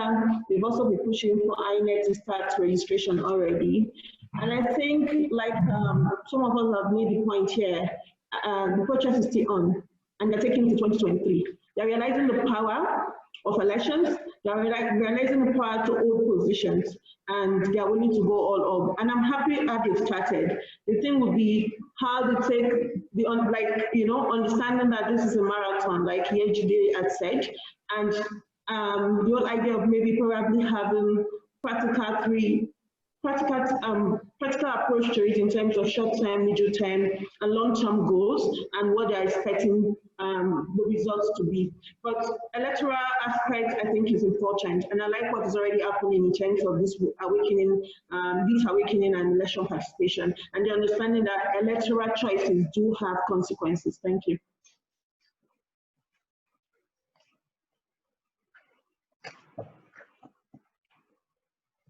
Hello. Okay, thank you. So we'll take the hands, and Father Henry, very quickly, 1 minute. Okay, thank you, sir. My problem now is, what do we do at this time? Because there is a total breakdown of law and order in the communities. I was on the phone with someone today in one of the suburbs in Lagos, and they told me that they had just been robbed. And I said, did you report to the police? The response was, well, there is no police. The police station has been burnt down. And so they've had to call the OPC. So my question is, why don't we get OPCs in every community in Nigeria according to the local conditions? And this is where the so-called community policing comes into play. So if the civil society organizations in Nigeria can do another Occupy Nigeria and insist that every community be allowed to organize their policing system, that would make sure that these young men will become part of the solution. They would become part of the community policing, and we can save our generation. So that's my question and my problem. How do we keep the communities safe as of today before we talk about 2023? Thank you. All right. Unfortunately, some of the hands that I had up have they have gone out, and I can understand that. We actually at the end, but we'll take the questions. Does anybody want to respond to the comment and the question? Oh yes, Joseph, yes, we'll take you, and then if you could also, respond to Father Henry, that'd be great. So very quickly, Joseph asks up. Did I get the right pronunciation? We can't hear you. Unmute Joseph, please. Joseph, unmute yourself. Okay, great. Okay, thank you very much. Joseph also from Toronto. And actually, Father, thank you very much. And that was a very good input, because I actually spoke to them in Nigeria. The law and order now, they don't have police. All the police are taken to their heels. Now, when that boils down to what we'll be asking for, community policing. The main point that I want to take on OK Bakasi's input was that the diaspora has a very, very big role to play. If the politicians, so-called politicians, don't have a safety net that they're going to jump into immediately they have any issue at home, they will not be doing what they're doing now. Most of them have a second or a third passport that they can use to jet out to other countries.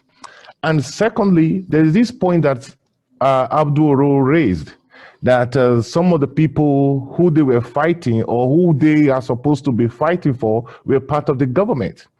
We are so surprised that the problem we have is that the same people who have been the ones squeezing, putting blocks, whereby people don't have a say in the system, they are the ones still negotiating this deal.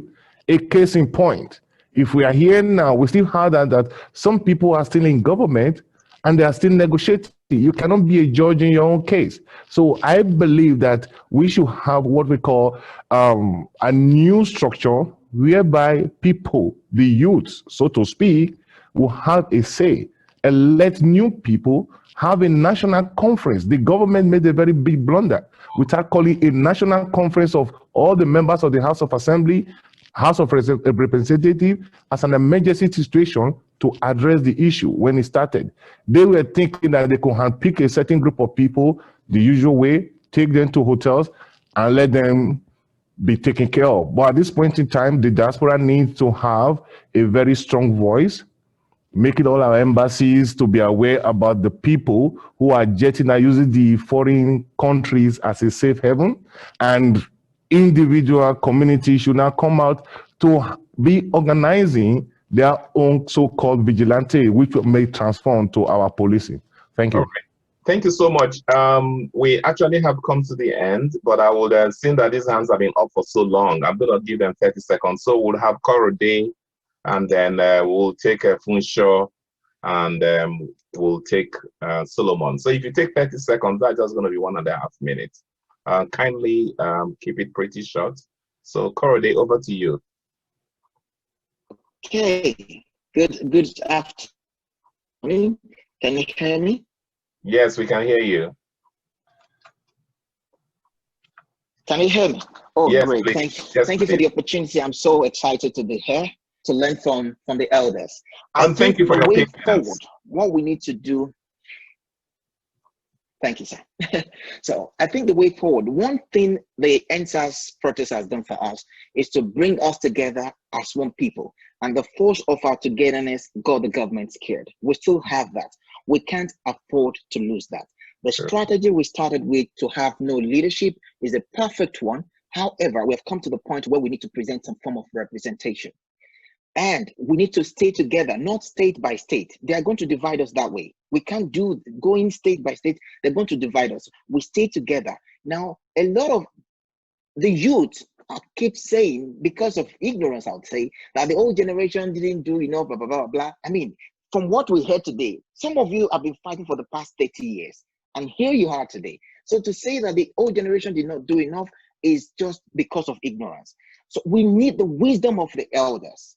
There is absolutely no way the young people can do this alone without the wisdom and the network of the elders. And when I say elders, I mean real elders, so not those kind of elders.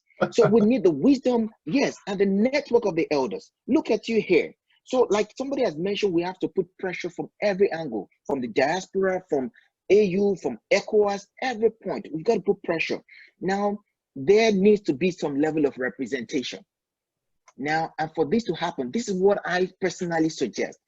The young people do not even trust one another. Somebody comes forward, or somebody is presented, we say, oh, we don't want him. Another person, oh, we don't want Segalink. We don't want whatever. We don't want this. It's understandable. It's logical because a lot of people have come and have failed the people. For young people to present some form of representation, which I would say should be not one person, but at least 5 people, all right? So that we can spread our risk amongst 5 people. They can't kill all of them at once. They can't buy all of them over at once. Let the young people get the help of the elders. Elders who have proven to be upright over the years. Elders who have been speaking up over the years to help them in the selection process. I've suggested somebody like Femi Falana-San. Femi Falana-San and also Professor P.L.O. Lumumba. Professor P.L.O. Lumumba of Kenya, who has always speaking up for Africa, and Dr. Arikana Chihombori Kwa, the woman, the AU ambassador to the United States, who spoke up for Africa. So let these people help in the selection process. We come up with 5 people that will represent us. We need a common front to be able to push things forward. Otherwise, we will not move anywhere. Thank you for the opportunity. Thank you so much, Korede. And then we'll have to call Funsho, whose hands has also been up for a while. Funsho, 30 seconds. Hello, Doc. Thank you so much for having me. Thank you for your patience. No problem, Doc. So my own comment, very short, is around reportage. At some point, I got jaded, and even my colleagues who sort of asked me what was going on in Nigeria got jaded with the stream of fake news that was really, finding its way into mainstream media and even onto social media.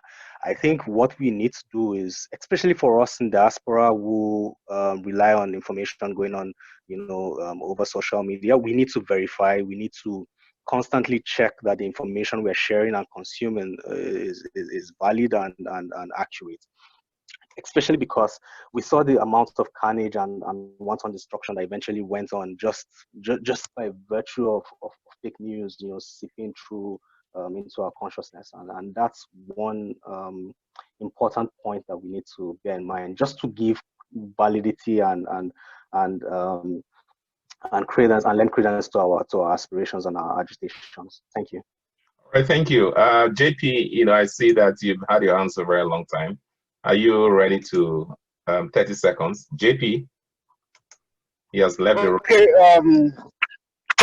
thank you so much. Thank you, sir. Can you hear me? Yes, please. Okay, my basic point is this. I know that this is an ongoing process. The answers and the change in governance, good leadership can't just happen overnight. Now, there are one key thing I've realized in the course of all these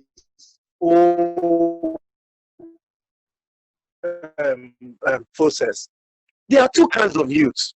I stay in a community where I also stay in the midst of, let me call them miscreants, in quote, area boys. Now, and these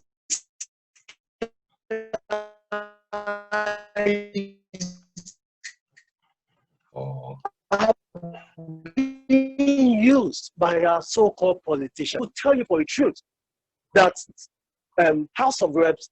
So the point is how into our own, because if we don't do that, trust me, we will keep talking and they will still use these guys against us.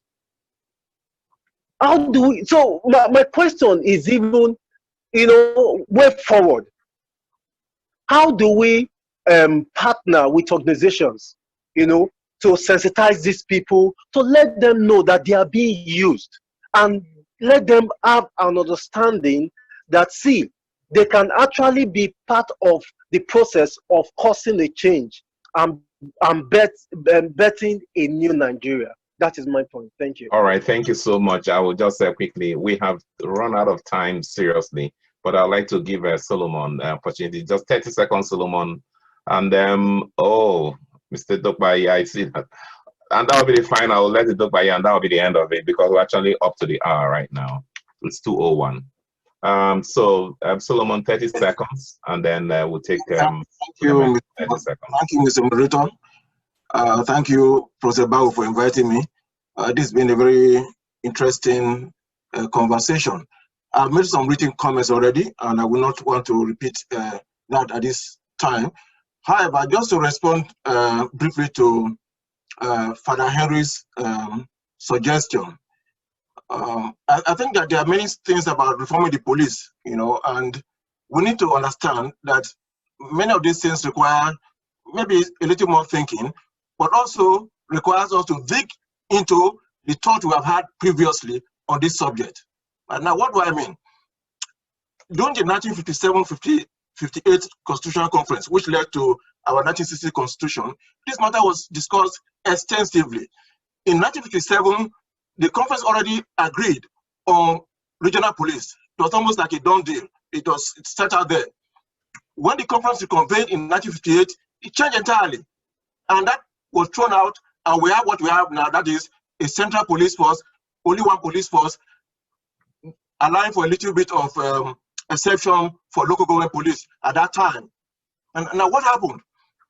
Between that conference, between the first conference of 1957 and the resumption of 1958, the minority report had been submitted, that the minorities conference report, which looked into the affairs of minorities, and gave a very damning account of local government police, particularly in northern Nigeria, but as well as in western Nigeria, and said that this police ought to be disbanded entirely, and Nigeria should have a single police force. Even went as far as saying that we shouldn't even recruit into the Nigerian police force this area local government police force that existed previously or at that time. It is important for us to recognize this. If you think that SARS is very bad, and it is very bad, I tell you, SARS multiplied by 36 in state police forces will be much worse. Just that the governors are much worse than the presidency in terms of the arbitrariness.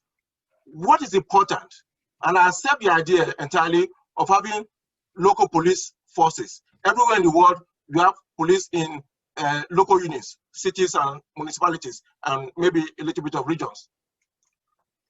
what is important for us is to have a rule-bound police force, a police force that applies rule of law in its operations. That's what is so important for us.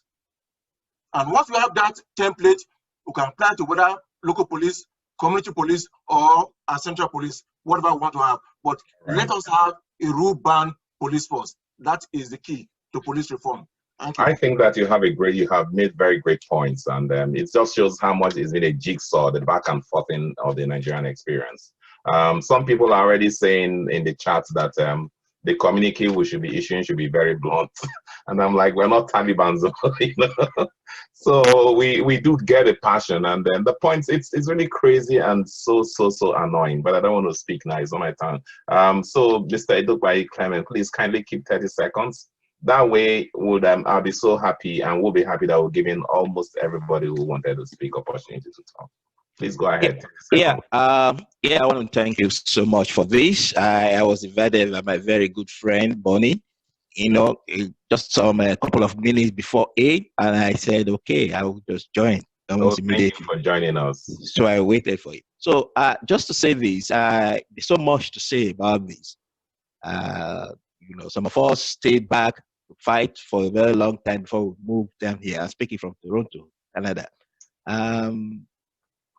But I just want to make one recommendation. When we're talking about people in diaspora should play a role in this, I think we should. But the way we should is that settings like this should address those people who, because the basic thing is corruption. And most of the money they take out, they bring all this way. Buy things, buy houses, buy every other thing. So we should have forums like this that will be addressing in the different countries that we are in, they can and expose all these people and then the other thing. Because take something, if you have money, if you don't take it, you know, if you don't have where to go and put it and take it, then you don't have where to put it in. Everything can remain in the country. So I will suggest that we should be doing that. And then, you know, most governors, by the time they win, the first thing they do, they come to Toronto. And all of us will receive them, like, or they go to US. But when we start attacking them and knowing that they cannot come here, they cannot bring all their children just the way they want to do it, and know it's not, there's no safe haven, they have to make the university in Nigeria work. They have to make the institution in Nigeria work. They have to make sure that because their children are no longer safe outside this. That is what I think we should do. Thank you very much. Thank you so much. I believe that so many analysts have actually pointed out to the grand complicity. You know, there's a sense in which the corruption that fuels a whole lot of these anomalies is also almost lots of people are complicit in it. The irony is that sometimes even some of the activists abroad or some of the people involved who have been engaged, you know, in some ways are benefiting from it. You know, most of these universities, you can think about Nigerians who have donated hundreds of millions of dollars to foreign universities, you know, as endowment or whatever you. And yet, you know, ASU has been on strike, going to be almost on strike almost for the whole year. And what is this? So it was what has happened in Nigeria has been a perfect storm, and I don't even think somebody has said it. It's just still very much in the early days because the unemployment is there, the youth restiveness is there. There are not many countries that are not at war. Even countries at war, the young people still find some kind of work to do. Where you have a man, in some cases, not just youth. There are middle-aged men who have worked to the peak of their careers and are suddenly unemployed and can't feed their children. Then you have children, I don't know what the experiences of some of you, but there are lots of people who are in the diaspora who are no longer working only for their nuclear family, but also for the extended family back home. You have people in their middle ages, 30, 35, some of whom have up to 3-4 degrees, who have never worked. And they keep going to school as an alternative of continuing to build capacity and to develop themselves. So this is something that we can deal with in one talk. But I think that the most important aspect of this conversation today is that some really refreshing ideas have come out of it. We're going to try and articulate that as best we can. And then we'll also take into consideration some of the urgings of some of the younger members of the audience today who were saying that we had better be blunt to the community. You know, they're very good and experienced hands here. This has benefited from the experience of different people, you know, including the people who have been activists. You know, somebody like Honorable Abduloro has been jailed so many times, you know, during June 12 and then all of those moments against military regime. But as Professor Ibawo has pointed out, there's a significant shift. I think that because there wasn't a preparation for the transition after the fall of the military regime for a democratic ethos, some of those who were activists didn't play any key role, and the same guys came back, you know, to take over the reins of power. And so now there is, you know, this kind of mobilization going on, and I think that the people have realized that they have power. How far this is going to take, you know, remains to be seen. But I'm happy that we have this conversation and hope that sometime in the near future we can, you know, convene again and look at what progress has been made from this point. Some of the questions that were raised in the chat is, what is going to happen? I hope things are not going to slip back to how it used to be. You know, the lethargy comes on. There are a number of questions in the chat or comments in the chat that point to that. We do not have, you know, access to that kind of power. Many of us are intellectuals and some of us work in different professions. But collectively, the Nigerian vision and the Nigerian dream remains something that is so important. What I see from today, you know, is also that the issue of restructuring is so central. You know, people have to decentralize authority, decentralize the police force. And we can see that happening. Before people take the laws into their own hands, Amotekun is being created. People are actually creating regional policing of some sort or the other. And without care, this can easily break up into militia, as has happened in many other parts of the world. I want to use this opportunity on behalf of the Institute of African Studies to thank you, our very dear speakers, for taking our time within the kind of emergency invitation that I've given to you. And also to our audience who have led various things that they're doing, also within short notice to participate in this virtual roundtable.